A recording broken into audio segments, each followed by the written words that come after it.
Oi gente, eu sou a Rô, sejam bem-vindos à minha biblioteca e hoje eu vim rapidinho conversar com vocês sobre as minhas leituras de agosto.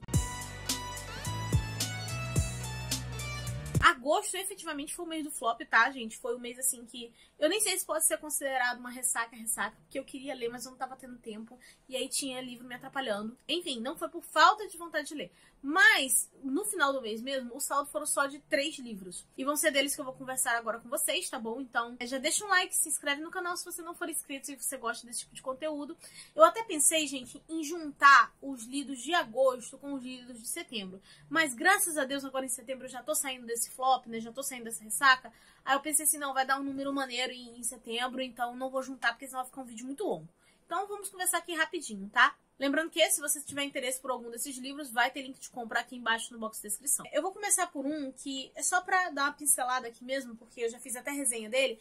É, no caso, o livro Depois, do Stephen King. E se você está assistindo esse vídeo, provavelmente a resenha dele já saiu, eu já editei, já postei, já tudo. Então vou estar deixando o link nos cards e no box de descrição. Mas só pra vocês terem uma noção, aqui a gente vai ter um menino que tem a capacidade de ver fantasmas. E um detalhe que ele apresenta pra gente é que os fantasmas são incapazes de mentir. Ele mantém esse segredo guardado só entre ele e a mãe dele, até que em um determinado momento, a companheira da mãe dele, que é uma detetive, acaba tendo conhecimento desse segredo, e é daí que o James vai acabar passando por umas situações bem complicadas. Eu gostei bastante desse livro. Ele mistura muitos elementos, porque ele é uma história sobrenatural que se mistura com policial, e também tem essa questão aí um pouco do drama. Ele é super fluido, e eu acho que ele pode funcionar muito bem até pra quem nunca leu nada do King, né? Então, assim, acho que é uma leitura que vale a pena vocês fazerem. E eu gosto dessa parte mais sensível dele, sabe? Porque ele não deixa de ser uma história sobre encarar os medos. Inclusive, tem uma referência aqui a um outro livro do King, mas assim, é só uma referência mesmo, não vai fazer a mínima diferença para quem não leu o livro. É só uma menção, não precisam vocês se preocuparem.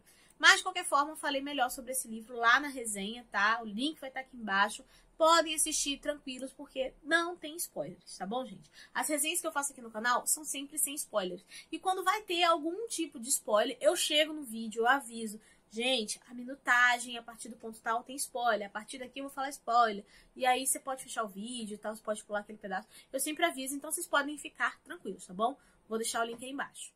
Aí houve um audiobook que foi o Medicina dos Horrores, que é um livro de não ficção, onde a gente vai conhecer um pouco sobre o quão chocante era o mundo das cirurgias lá no século XIX e também sobre o médico Joseph Lister. Então aqui a historiadora ela vai contando como que eram os anfiteatros de cirurgia, que eram aqueles locais sujos, abafados, lotados de gente assistindo, e como que as pessoas daquela época acabavam valorizando muito mais a velocidade e a força, né, do cirurgião do que a própria precisão, já que não existia anestesia. E assim, coisas que pra gente atualmente são óbvias, né? Mas naquela época não tinha, tá, gente? O pessoal trabalhava sem luva, sem nenhum meio de proteção pra si e pro paciente. A higiene básica em si, ela não existia, e eles estavam completamente alheios a questão de micro-organismo, e eles ficavam completamente chocados quando a pessoa morreu no pós-operatório. Eu falei, nossa, por que será? E esse era um tipo de cenário que era muito mais provável um cara sobreviver à guerra do que sobreviver ao hospital. E é a partir desse cenário que a gente vai estar conhecendo o Joseph Lister, né, que foi ele quem meio que desvendou esse mistério e acabou aí mudando o curso da história. E esse livro, ele acaba se concentrando num período ali de mais ou menos 25 anos da vida do Lister. E confesso que o início dele, né, onde comenta um pouco mais ali sobre a vida pessoal e tal, não estava me interessando, eu não ligava muito assim para as opiniões dele quando ele era muito novinho, ou com quem ele ia casar, não liguei muito. Mas quando começou a entrar mais nessa questão hospitalar, da escola de medicina, eu fiquei muito mais interessada, mesmo já sabendo algumas coisas. Eu acho que todo mundo que é da área da saúde acaba pegando algumas informações sobre esses assuntos no decorrer do período que estiver estudando, porque, pra quem não sabe, eu sou técnica de análises clínicas e biomédica, então tinha muita coisa daqui que eu já sabia. Só que a sensação que eu tive é que eu sabia dessas coisas fora de ordem, porque a gente sempre pega uma curiosidade aqui e outra ali, né?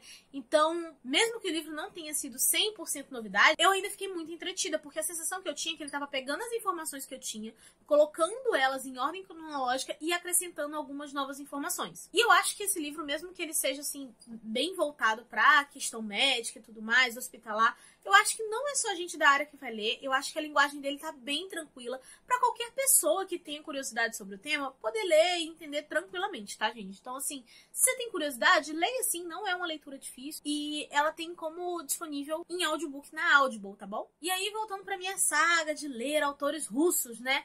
Li o Nariz, que basicamente é um realismo mágico e uma sátira sobre a sociedade russa em que o autor vivia. Aqui a gente tem um funcionário público que num belo dia ele acorda e ele tá sem o nariz dele. E assim, não é um problema físico, sabe? Não existe um buraco, não tá sangrando, nem nada do tipo.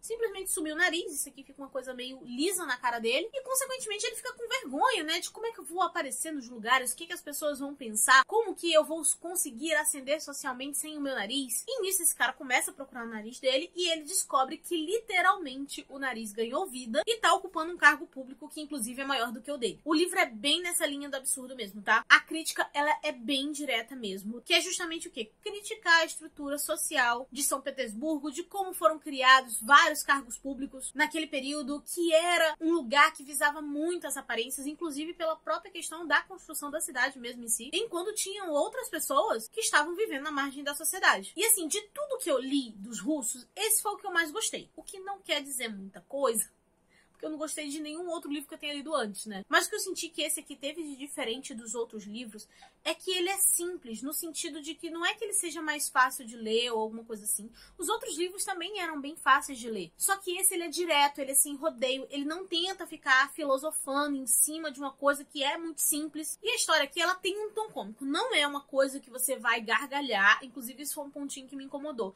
Eu senti que parecia que o autor tava achando a história muito mais engraçada do que eu tava achando. Porque eu pegava assim, tipo, engraçadinho. Mas a sensação que eu tinha é que esse autor gargalhou quando ele tava escrevendo. E aí, essa questão do humor russo, eu acho que ele não funciona tão bem comigo, tá? Eu não acho tão engraçado assim. Mas esse aqui, pelo menos, é divertido. Não foi algo assim, tipo, 5 estrelas, mas eu gostei bastante desse livro.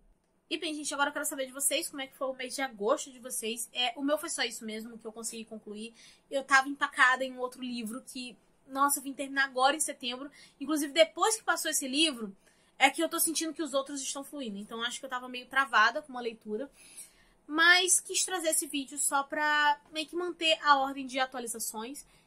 No final de setembro eu trago aí com as leituras de setembro mesmo, porque eu acho que eu vou conseguir concluir bastante coisa. Graças a Deus, setembro tá fluindo um pouco melhor em leituras. E bem, gente, por favor, não se esqueçam de apoiar o canal, né? Deixa aquele like, se inscreve aqui no canal pra não perder nada que estiver saindo por aqui. Agora que passou a Bienal, vai voltar o ritmo normal de vídeos aqui. Porque na semana da Bienal eu não consegui postar vídeo, eu fiquei um pouquinho tumultuada ali. Mas já voltamos à normalidade, voltamos a ter lives, tá bom? As lives às sextas-feiras, né, pra gente conversar e fazer uns sprintzinhos de leitura, começando às 8 da noite. E bem, gente, eu vou ficando por aqui, a nossa conversa continua nos comentários, eu vejo vocês no próximo vídeo. Beijo e tchau!